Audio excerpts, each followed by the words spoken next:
सुन्दर हिमालय पर्वतमालाको काखमा रहेको दक्षिण एसियाको भूपरिवेष्टित मुलुक नेपाल दुई ठूला देश भारत र चीनको बीचमा अवस्थित छ। यो करिब 3 करोड जनताको सुरक्षित वासस्थान हो। मौसमी हावापानीमा उपोष्णदेखि टुन्ड्रासम्मका सबै हावापानी पाइनु यहाँको विशेषता हो। समुद्रबाट 70 मिटरको समथर भूमिदेखि सर्वोच्च शिखर सगरमाथा र बुद्धत्वको देश नेपाल कृषिमा आधारित अर्थव्यवस्था भएको मुलुक हो। बिस्तारै उद्योग, व्यापार, पर्यटनमा रूपान्तरित हुँदै अल्प विकसित मुलुकको परिभाषाबाट विकासशीलतर्फ मोडिँदैछ। उद्योगको नयाँ आयाम पर्यटन हो।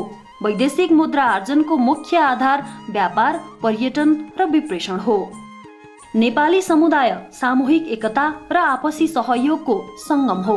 सामाजिक सद्भाव र सहिष्णुता नेपाली समुदायको पुस्ताको चिनारी हो।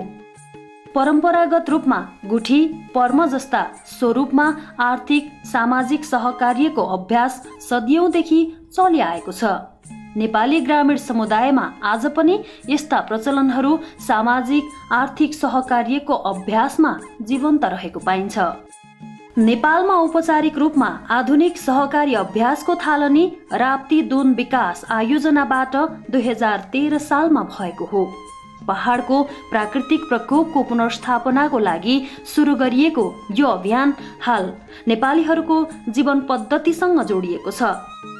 नेपाल सरकारले पहिलो सहकारी ऐन 2016 ल्याएको हो, तर आधुनिक सहकारीको अवधारणा आउन प्रजातन्त्रको अभ्युदय कोर्नु परेको थियो। नेपाल बचत तथा ऋण केन्द्रीय सहकारी सङ्घ लिमिटेडको स्थापना 2045 साल श्रावण 32 गते तत्कालीन साझा संस्थाका अध्यक्ष श्री भोजराज घिमिरेको अध्यक्षतामा सङ्गठित हुन पुग्यो। यसबाट आर्थिक रूपान्तरणको अभियानमा बचत तथा ऋण सहकारीहरूको विस्तार दिनानुदिन भइरहेको छ। यो अभियान निम्न आय भएका नेपालीहरूको वित्तीय समाधानको सर्वोत्तम विकल्पको रूपमा स्थापित भइसकेको छ। साकोस अभियानको बहस पैरवी। वित्तीय सहकारीहरूको छाता संस्थाको रूपमा यस सङ्घले बचत तथा ऋण सहकारी मैत्री कानुनी संरचनाको विकास तथा प्रवर्धनको लागि निरन्तर लागिरहेको छ। समुदायमा बचत तथा ऋण सहकारीहरूको छवि निर्माण, आपसी सहयोगको महत्त्व र आवश्यकता तथा त्यसको व्यावहारिक अभ्यास तथा जनसहभागिताको लागि अभियानको नेतृत्व यस सङ्घले गर्दै आएको छ। अन्तर्लगानी ब्याङ्किङ सेवा। बचत तथा ऋण सहकारीहरूको केन्द्रीय वित्तीय स्रोतको कोषको रूपमा प्राथमिकता प्राप्त क्षेत्रका स्रोतहरूको परिचालन, लगानी तथा तरलता व्यवस्थापनको लागि सदस्यहरूको सहभागितामा यो सेवाको विकास गरिएको छ। साकोसको आफ्नै सहभागितामा गुणस्तरीय तथा प्रतिस्पर्धात्मक वित्तीय सेवा विकास गरी सदस्यको व्यावसायिक सक्षमता वृद्धि तथा दिगोपनको लागि सञ्चालनमा रहेको छ। तालिम तथा शिक्षा। सदस्यहरूको क्षमता विकास, संस्थागत विकास, गुणस्तर वृद्धिको स्रोतको रूपमा तालिमलाई विविधीकरण गरिएको छ। सयौं व्यक्तिगत सदस्यहरूले वार्षिक रूपमा मूल्यमा आधारित सेवा प्राप्त गरिरहेका छन्। गुणस्तर सुनिश्चितताका औजारहरू। सदस्यहरूको बचत तथा अन्य आर्थिक सहभागिता र त्यसको सुरक्षा मात्र नभई व्यावसायिक क्षमता वृद्धि र निरन्तरताको लागि गुणस्तर सुनिश्चितताका उपायहरू जस्तै एक्सेस, प्रोबेसन, जोखिममा आधारित सुपरिवेक्षण जस्ता औजारहरूको विकास गरिएको छ। एसियाली ऋण महासङ्घको प्राविधिक सहयोगमा एक्सेस नेपाल ब्रान्डको रूपमा प्रोबेसन तथा जोखिम अनुगमन जस्ता साधनबाट साकोसको व्यवसाय कौशल, सुशासन, निरन्तर सिकाइ आदि क्षेत्रको विकासमा सहयोगी बनेको छ। लघु वित्त तथा कृषि वित्त। समुदायमा आधारित साकोसका अधिकांश सदस्यहरू कृषिमा आधारित तथा वित्तीय पहुँचभन्दा बाहिर भएको र निर्वाहमुखी जीवन पद्धतिमा रहेका छन्। ती सदस्यहरूका लागि वित्तीय तथा प्राविधिक सेवा प्रवाह गर्न सदस्य साकोसको क्षमता विकासको लागि एसियाली ऋण महासङ्घको अवधारणामा आधारित लघु वित्त तथा कृषि वित्त प्रणालीको विकासको लागि योगदान रहेको छ। सजिलै भयो। त्यति गाह्रो छैन, सजिलै दिनुभयो त्यो भाइहरूले। चिनेको नातो पनि पर्यो अनि नजिक पनि पर्यो, हामीलाई सजिलै दिनुभयो। पहिला कति 4-5 लाख लिएको अनि पछि ठग्दै लिँदाखेरि हामीलाई राम्रै भयो।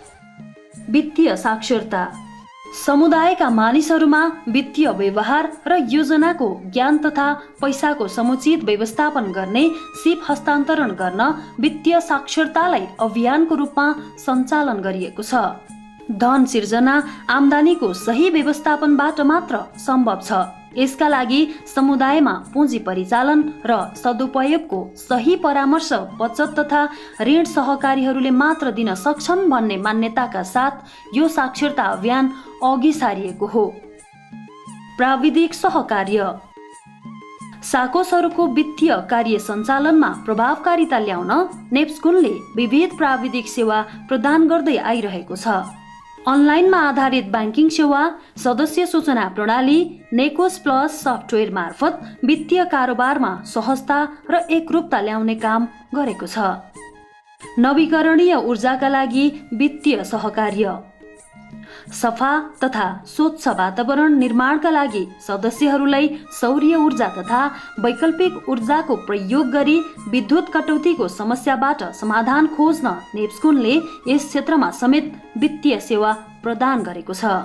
एकरूपता प्रणाली सहकारीमा सुशासन, एकरूपता र सहभागितात्मक सहकार्यको आधारमा सामूहिक ऐक्यबद्धता र गुणस्तरीयता कायम गर्न साकोस एकीकरण अभियान अपरिहार्य छ।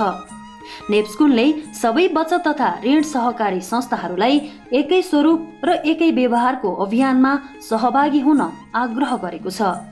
सहकारीको विकास मार्फत समुदायका मानिसहरूको सामाजिक विकास, क्षमता अभिवृद्धि, उद्यमशीलता विकास र व्यापक रूपमा रोजगारी सृजना गर्न नेप्स्कुनले विभिन्न अन्तर्राष्ट्रिय सङ्घ संस्थाहरूसँग सहकार्य गर्दै आइरहेको छ। वास्तवमै यस सङ्घले बचत तथा ऋण सहकारीहरूलाई सामूहिक ऐक्यबद्धता, साकोसका सदस्यहरू बीच आर्थिक सहयात्रा सम्भव तुल्याएको छ। हामीसँगको सहकार्य र हातेमालो निश्चित रूपमा मानव जीवनमा गुणात्मक परिवर्तन ल्याउन केन्द्रित छ।